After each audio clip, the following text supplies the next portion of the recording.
काफी IPL player जो IPL के एसएनसी कोचेस है, ये इस पे काफी प्लेयर्स को करवाते हैं उनके रील्स। क्रिकेटर्स हम लोगों के लिए डेडलिफ्ट एक बहुत ही अच्छा टूल है। इसको श्रग बार या ट्रैप बार भी बोला जाता है। अब बात करते हैं कि how it is different from conventional. और जो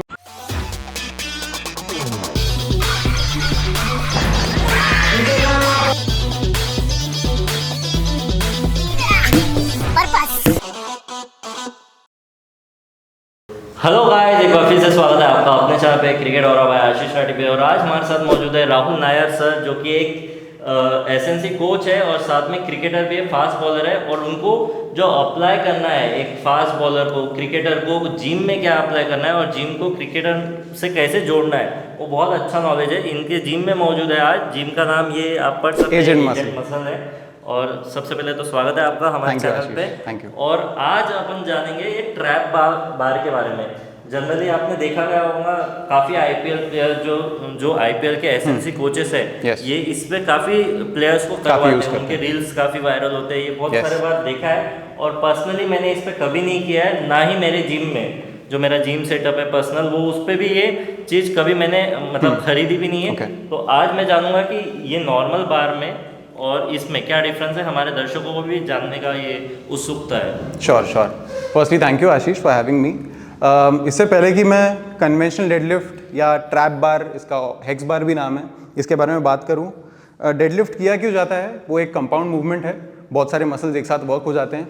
एक एथलीट को कहा जाता है कि कोई भी एक एलीट एथलीट को जज किया जाता है कि वो कितना ग्राउंड से फोर्स एब्जॉर्ब कर पाता है। ऑब्वियसली मैं ट्रैक एंड फील्ड और उन सारे स्पोर्ट्स की बात कर रहा हूँ जिसमें भागा दौड़ी काफी होती है, राइट? अपना जो चैनल है वो रिलेटेड करेक्ट टू क्रिकेट है। सो क्रिकेटर्स हम लोगों के लिए डेडलिफ्ट एक बहुत ही अच्छा टूल है हमारे ओवरऑल स्ट्रेंथ को इम्प्रूव करने में, आपकी एक्सप्लोजिवनेस को इम्प्रूव करने में। बिकॉज इसको करने के भी कई सारे तरीके हैं। इट्स नॉट जस्ट कि इसको उठाया, वजन रखा, इसको टेम्पो आप किस तरह उसको यूज़ कर रहे हो, आप इसको प्लायो में यूज़ कर रहे हो या स्ट्रेंथ के लिए यूज़ कर रहे हो, तो बहुत इंटरेस्टिंग है। आज इसके बारे में हम बात करते हैं। सबसे पहले ये जो आप देख सकते हैं, इसको हेक्स बार क्यों बोलते हैं? इसके 6 एजेस है, this is a hexagon shape, right? इसको श्रग बार या ट्रैप बार भी बोला जाता है। सो अगर आप देख सकते हैं इसमें 2 ग्रिप हैं। यूजुअली हर ट्रैप बार में ये 2 ग्रिप्स होते ही हैं। ये पहला ग्रिप है जो मैं न्यूट्रल नेक रख के ये ग्रिप ले रहा हूँ, राइट? फिलहाल मैंने प्लेट जानबूझ के नहीं लगाए ताकि आप लोग देख पाओ कि मैं कैसे अपने शूज़ रख रहा हूँ। आप जब भी इसको यूज़ करें, आई वुड से कि एक सॉलिड अपने सोल वाले शूज़ यूज़ करें। कई लोग बहुत ज़्यादा स्पॉन्जी सोल यूज़ करते हैं, हाँ, सो वो जिम के लिए स्पेसिफिक नहीं है, specifically for squat and deadlift. मैं कई बार अपने क्लाइंट्स को बोलता हूँ कि use something which is a little more harder, something like converse. अब जैसे मैंने पहना ये जॉर्डन्स है, ये आपके काफी स्टिफ हैं, but you can get other shoes जो जो फ्लैटर हो than usual, right? But that's not a norm. अगर आप प्लायो वर्कआउट कर रहे हो, you don't need to wear flats only, उसमें आप रनिंग शूज यूज कर सकते हैं। Anyway, coming back to this, 2 grips में सबसे पहले आपको बताऊंगा कि एक हेक्स बार का फायदा है ये कि अगर मैं प्रोग्रेस कर रहा हूँ डेडलिफ्ट में, तो मैं यहाँ से उठा रहा हूँ अपने बार को। और कन्वेंशनल डेडलिफ्ट में क्या होता है, मेरे हाथ दोनों आगे रहते हैं, जो कि मैं बार से दिखाऊंगा आपको। पहले आप देखिए हेक्स बार, मैं खड़े रहूंगा, दोनों टो स्लाइटली आउट। ये मेरा पहला ग्रिप है क्योंकि इसमें प्लेट भी आएगा, तो हेक्स बार का हाइट ये नहीं रहेगा, ये रहेगा कहीं ना कहीं। So this is comparatively easier. आप देख सकते हो मेरे लिए आसान है, राइट? इसमें गलती होने के चांसेस कुछ हद तक के कम है कंपेयर टू कन्वेंशनल। आपके पास कई सारे यंग बच्चे आते होंगे जो गलत डेडलिफ्ट मारते होंगे बैक झुका के। सो दिस इज अ वे जिसमें आपकी गलती का स्कोप थोड़ा सा कम हो जाता है। एक और फायदा इसका ये है कि जब आप हेक्स बार यूज करते हैं, आप एक तरह से और प्रोग्रेशन ऐसे कर सकते हैं, इसको उल्टा रख के। इसमें देखिए मुझे I have to go further down. I am sure ये कैमरा कैप्चर कर पा रहा होगा, मैं और नीचे हूँ यहाँ पर, right? So these are 2 grips already on the bar. अब बात करते हैं कि how it is different from conventional. और जो मैं गलतियों की बात कर रहा था वो क्विकली मैं बताता हूँ। ओके, सो गाइज, ये है हमारा कन्वेंशनल बार। सो अगर आप देख रहे हो तो जो न्यूबीज होते हैं, जो लोग डेडलिफ्ट करते हैं, यूजुअली उनकी गलतियां होती है ये उठाने की। अब इसमें कई बार कोचेस भी परेशान हो जाते हैं और उनको बहुत क्लोज निगरानी रखनी पड़ती है, क्योंकि ये एक एज है जहाँ पे हम नहीं चाहते कि किसी को स्लिप डिस्क हो जाए, किसी को बहुत ग्रेव इंजरीज हो जाए। एकेडमी में जो लड़कों को मैं ट्रेन कर रहा हूँ, हाँ, एसएनसी कोच है हमारे एकेडमी में, तो उनको वो तकलीफ हो रही है कि उनको बेसिक हल्के बार पे करवाना भी हमको पोस्चर करेक्शन पे बहुत समय देना पड़ रहा है, राइट? सो जैसे मैं कह रहा था कि पहला पॉइंट है कि कुछ हद तक इंजरीज का रिस्क इसमें कम है। ट्रैप बार में, बिकॉज आपके हाथ side as compared to this position. क्योंकि जब मेरे हाथ आगे हैं, ये मैं एक प्रॉपर रैप करके दिखाता हूं आपको। देखिए मुझे कितना अपने कोर को कंट्रोल करना पड़ा। मैं इस पोजीशन में भी पॉज कर पा रहा हूं। जिसका फॉर्म गलत है वो यहां पे होल्ड नहीं कर पाएगा ज्यादा देर तक, क्योंकि इसकी पीठ हो जाएगी राउंड। बच्चों को जरूरत है कि वो अपने शोल्डर्स को रिट्रैक्ट करें, चेस्ट पॉप आउट करें। तो ये इतनी कॉम्प्लेक्सिटीज बचपन में या फिर जो स्टार्ट कर रहा है उसके लिए थोड़ा सा कठिन है। पोस्चर करेक्शन के बारे में तो बहुत लोगों को पता भी नहीं है। यस, नहीं पता है। So let's come back to hex bar. ये हमने बात कर ली सबसे पहला पॉइंट कि सबसे पहला है ईज कि टेक्निक में उतने एरर्स आने के चांसेस थोड़े कम है। So that's the first point. Okay Ashish, अभी आप देख सकते हैं कि हेक्स बार का हमने सेटअप कर दिया है। तो मैं चाहता हूं कि आप परफॉर्म करो और हमको दिखाओ कि कैसे आप एक ट्रैप बार के साथ डेडलिफ्ट करोगे। सबसे पहले आप टोज, सबसे पहले शोल्डर विड्थ के जितने ग्रिप वाइड अपने पैर रखिए, या एंड थोड़ा सा टोज हल्के से पॉइंट आउट कर सकते हैं आप। ओके, नाउ आप अपने फॉर्म से कीजिए इसको। ओके, सो जैसे आशीष आपको क्या फील हुआ है करने के बाद में? आपको ऐसे लग रहा था कि बैक पे एक्सट्रीम लोड आया? नहीं, बहुत इजी लग रहा था। ईजियर लगा साइड में था तो मेरे को आगे हाथ भी वो भी कंफर्टेबल था कि एकदम राउंडेड नहीं है। और मेरे ख्याल से हम वार्म्ड अप भी नहीं है, राइट? सो ये भी एक देखने वाली बात है कि ईजियर भी लगा है। एंड उसके साथ साथ में आशीष आप एक ट्रेन्ड एथलीट भी हो, आपको कन्वेंशनल कैसे करना है पता है, इसलिए भी एक ईज आपको आया होगा। बट कंपेयर्ड टू कन्वेंशनल ये ज्यादा आपको ईजी लगा होगा। सो हमारा पहला पॉइंट, जैसे मैंने कहा कि आशीष का form was quite good. But जैसा मैं काफ़ी प्रोमोट करता हूँ जब भी हम ट्रैप बार डेडलिफ्ट करें, मैं कुछ दिखाना चाहूँगा आपको कि जब आप ऊपर जा रहे हैं, कई प्लेयर्स बहुत ज़्यादा स्ट्रेस देते हैं खुद को मिरर में देखने के लिए, यूं कर देते हैं अपने गर्दन को। तो डेडलिफ्ट से ज़्यादा उनको अपने नेक पे भी स्ट्रेन कई बार फील होता है। और कई बार वो वेट इसलिए गिव अप कर देते हैं, इसलिए नहीं क्योंकि वो उठा नहीं सकते, बट इसलिए बिकॉज अपने वो ग्लूट्स को एक्टिवेट करने की जगह वो लोग का ज़्यादा ध्यान रहता है कि मैं दिख कैसे रहा हूँ मिरर में, which is not that important देखा जाए तो। मेरा ऐसा मानना है कि जब मैं यहाँ खड़ा हूँ, फर्स्टली आई बैलेंस दिस बार। ये हमने बहुत हल्का वेट लगाया इसलिए इट्स मूविंग अराउंड। मुझे फील हो रहा था बहुत हल्का है। हाँ, करेक्ट। मिनिमम इसमें हाँ के हिसाब से तो सही है, राइट? करेक्ट। सो अगर मैं स्ट्रेंथ ट्रेनिंग कर रहा हूँ, मैं नॉर्मल अपने रेप कर रहा हूँ, तो मैं अपने नेक को रख रहा हूँ न्यूट्रल। अगर आप देख सकते हैं मेरा नेक का जो पोजीशन है, पोस्चर है, वो मेरे बैक के साथ लाइन में है। मेरी बैक ऐसे और नेक ऊपर नहीं है। आप जो कर रहे थे, आपका थोड़ा सा स्ट्रेस आ सकता है नेक पे, इसमें आएगा, ये ज़रूरी नहीं है। तो फर्स्ट चीज़ है कि आप, अगर आपको देखना है मिरर में, आप खुद को यहाँ से भी देख सकते हो, राइट?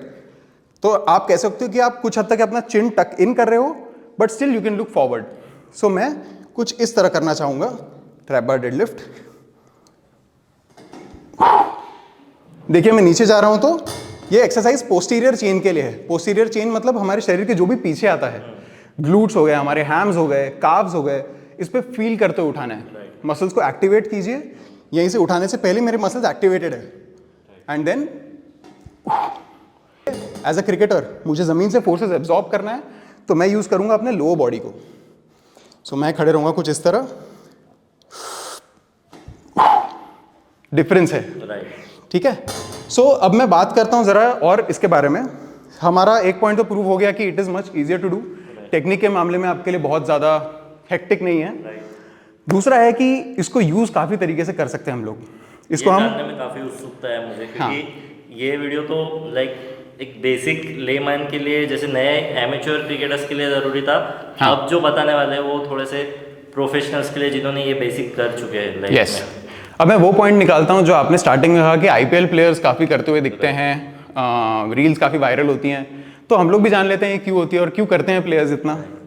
जब भी प्लेयर्स इन सीजन होते हैं या प्री सीजन होते हैं, एक कोई भी स्ट्रेंथ एंड कंडीशनिंग कोच का काम होता है कि उसको इंजरी फ्री स्ट्रॉन्ग करे, या इंजरी फ्री उसकी स्ट्रेंथ को मेंटेन करे जो उसने ऑफ सीजन में बिल्ड की है।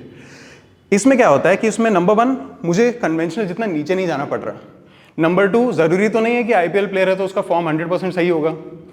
स्ट्रेंथ एंड कंडीशनिंग कोच को उस समय पे 15 प्लेयर्स को ट्रेन करना है साथ में, राइट? तो एक तरीके से उसकी भी लाइफ इजी करती है। That's just a very small point जो मैं बोल रहा हूँ। नहीं, पर बहुत जरूरी पॉइंट है, क्योंकि मेरे एकेडमी में जो एसएनसी कोच है, एट द सेम टाइम जब एकेडमी के लड़के आते हैं तो उनको एक सेशन अलॉटमेंट दिया रहता है। करेक्ट। तो वो 1 घंटे के सेशन में, like if we have to manage 8 students और 10 students, it gets quite hectic, correct, right, कि हर लड़के पे पोस्चर करेक्शन ध्यान देना, और स्पेशली जो कि यंग है, एमेच्योर है, उन पे ज़रूरी है कि पोस्चर करेक्शन ध्यान देना ज़रूरी है हमारे एकेडमी में। नहीं तो आगे चल के वो गलत टेक्निक से ज़्यादा भी वेट उठा देंगे तो फायदा कोई नहीं मतलब होगा, नहीं नुकसान उसमें। होगा। Yes, you right. तो प्रोफेशनल पे थोड़ा कम ध्यान देना पड़ता है, पर जो बट स्टिल वो एक फैक्टर तो है, हाँ, right. क्योंकि गलती किसी से भी हो सकती है। अगर मैं किसी दिन थका हूं, हो सकता है मेरा फॉर्म उस दिन 5% नीचे चले जाए विदाउट मी नोइंग कि और किस तरह से यूज करें।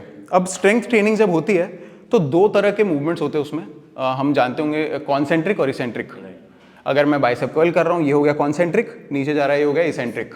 जब मैं डेडलिफ्ट कर रहा हूँ, ये हो गया मेरा कॉन्सेंट्रिक, नीचे जा रहा हूँ, ये हो गया इसेंट्रिक। तो इसमें नीचे जाते हो तो एंटीरियर यूज में आ रहा है। एंटीरियर में मैं कहूंगा कि सिर्फ मेरा कोर कुछ हद तक के, otherwise it's all again posterior chain.